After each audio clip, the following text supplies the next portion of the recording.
Hi everyone and welcome back to Yoga Berry. There have been lots of requests for another C-curve practice, so scoliosis exercises for thoracolumbar or C-curves.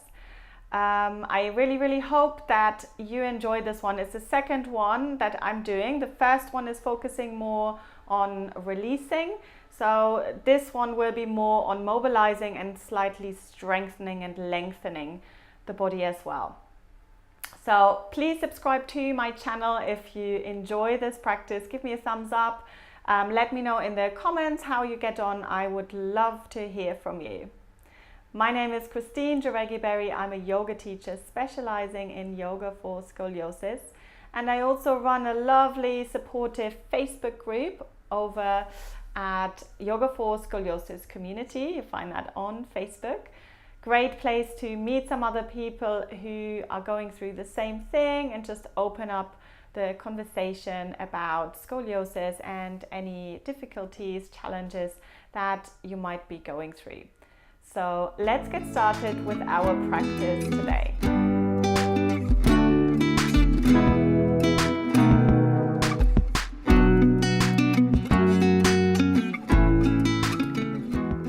Good, so let's slowly, before we start, think about thoracolumbar curves or C-curves. So some of you might be yoga teachers wanting to teach this work to other people, or you might have thoracolumbar scoliosis yourself.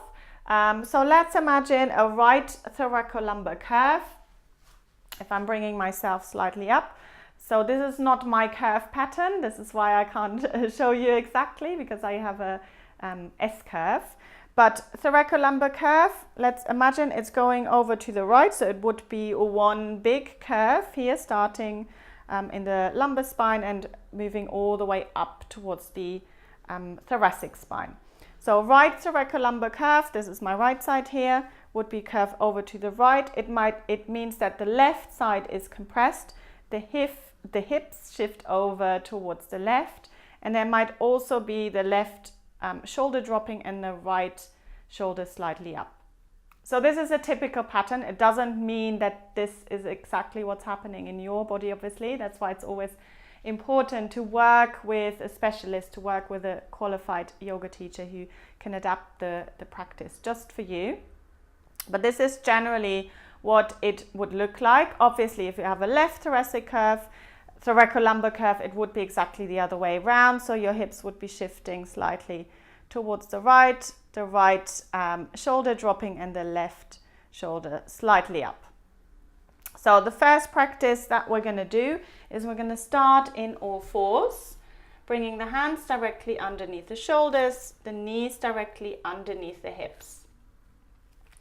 So from here, we're just going to start to slightly mobilize the spine. So this practice is more focusing on unfused spines. If you have a spinal fusion, you can still do this, but your movements would be slightly restricted. So what we're going to do is slowly start to move the hips from side to side. So just starting with very small movements, just mobilizing the spine.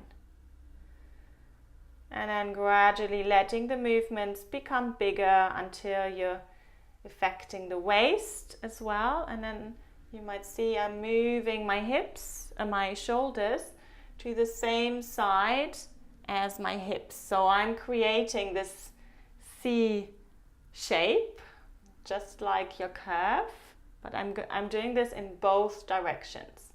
And one direction will feel more easier. So obviously the way that your curve, if you're leaning into the curve, it will always be easier. If you're going against it, that's where it feels slightly restricted. But that's the side really that we want to focus on, that we want to open. So if you have a right thoracolumbar curve, then you would focus really on the movement where the hips are going to the right and the shoulders going to the right. You still do the other side because those muscles also need releasing.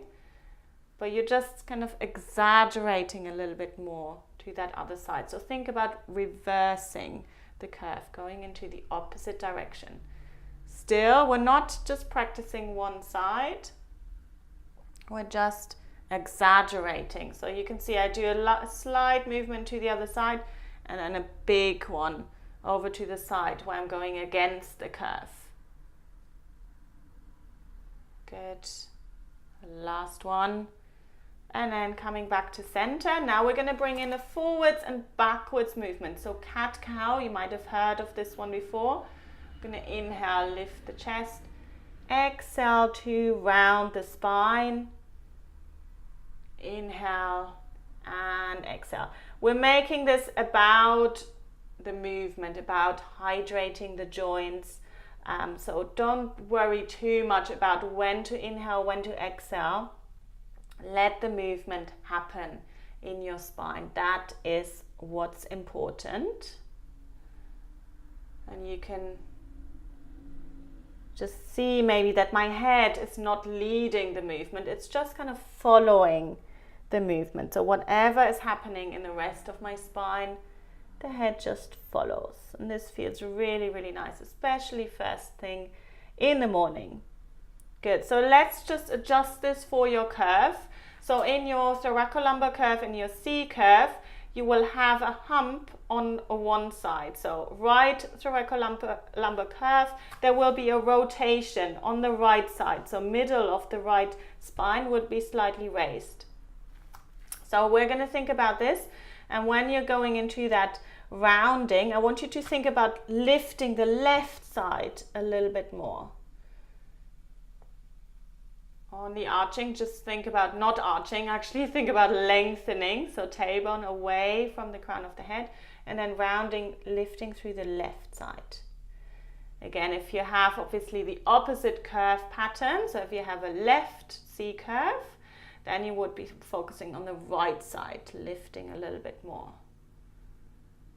So this is tiny little movements. Don't worry if you can't get this right straight away. Maybe have someone watch you, maybe have someone help you out with it when you're doing this the first time.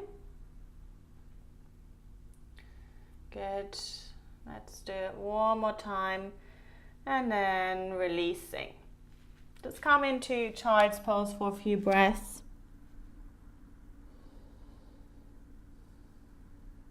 And then slowly bringing yourself back up. Good. So the next pose that we're going to do is called gate pose, and it's a lovely lateral stretch. So it's opening the side of the body.